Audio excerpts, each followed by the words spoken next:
ଆଉ କଣ ଖାଇବୁ?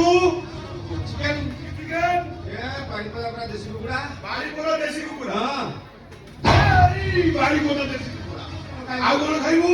କଣ କହିବୁ ଖାଇବୁ ଖାଇବୁ ଚିଙ୍ଗୁଡ଼ି କି ଚିଙ୍ଗୁଡ଼ି? ଦେଶୀ ଚାଟା ଚିଙ୍ଗୁଡ଼ି ଚିଲିକା। ମାଛ ଖାଇନା ମୋ ଦୋଷ କଣ? ଦୋଷ କଣ ଜାଣିପାରୁନୁ? ଟଙ୍କା ନେଇଥିଲୁ କାମ କାଇଁ? କାମ ହେଇନି କଣ ହେଇଛି?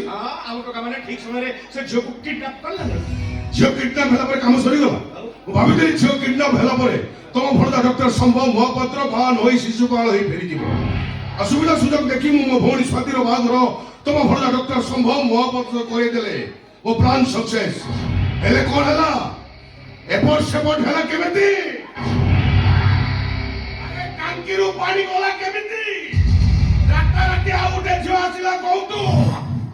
ମୁଁ ସେଇ କଥା ଭାବୁଛି ଝିଅ କିଡନାପ ହେଇସାରିଲା ପରେ ସେଇ ଖୁସିରେ ଟିକେ ମଟନ କଷା ସହିତ ମାଲ ମାରିକି ଶୋଇଗଲି। ଆଚ୍ଛା ଆଉ ରାତି ପାଇଲା ବେଳକୁ ବାହାଘର ଶେଷ।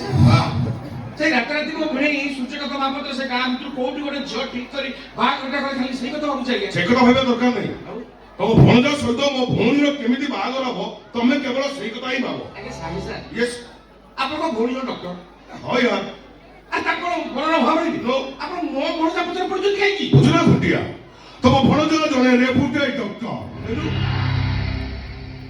এইভাবে কিছু রেপুটেড ডক্টর যদি ମୋ ହାତରେ ନ ରୁହନ୍ତି ମୋ ଭେଜାଲ ମେଡିସିନ କମ୍ପାନୀ ଚାଲିବ କେମିତି? ତାହେଲେ କଣ କରିବା? ବାହାଘର ସହିତ ଆଜି ରିସେପସନ ସେଠି ବସିଲେଣି। କଣ ହବ ଏବେ? ଭାଙ୍ଗିବାକୁ ହବ। ଭାଙ୍ଗିବାକୁ ହବ ଖୁଣ୍ଟିଆ। ତମ ଭଣଜା ମନରେ ବିଷ ମଞ୍ଜିବୁଣି ଏ ସ୍ୱାମୀ ସ୍ତ୍ରୀ ସମ୍ପର୍କକୁ ଭାଙ୍ଗିବାକୁ ହବ।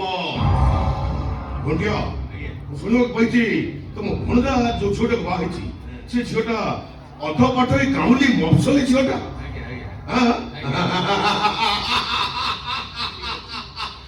এইটা তো ଆମ ପାଇଁ ସୁବର୍ଣ୍ଣ ସୁଯୋଗ। ମାନେ ଯୋଉଠି ଫିଲ୍ଡ ଦୁର୍ବଳ ସେଇଠି ବ୍ୟାଟ୍ସମ୍ୟାନ ମୌକା ଦେଖି ଚୌକା ମାରେ। ଆମକୁ ବି ମୌକା ଦେଖି ଚୌକା ମାରିବାକୁ ହବ ଖୁଣ୍ଟିଆ। ତାହେଲେ ମୁଁ ଚାଲିଲି ସାର୍ ରିସେପସନ ପାର୍ଟିରେ ମୁଁ ଫିଲ୍ଡ ଦେଇକୁ ଆପଣ ଝାଇଆ ବୋଲରଙ୍କ ବଲକୁ ଦେଖି ଛକ୍କା ଚୌକା ଏମିତି ନାଦିବେ ମ୍ୟାଚ୍ ଏକଦମ ହାଇଲାଇଟ ହାଇଲାଇଟ ହାଇଲାଇଟ ହାଇଲାଇଟ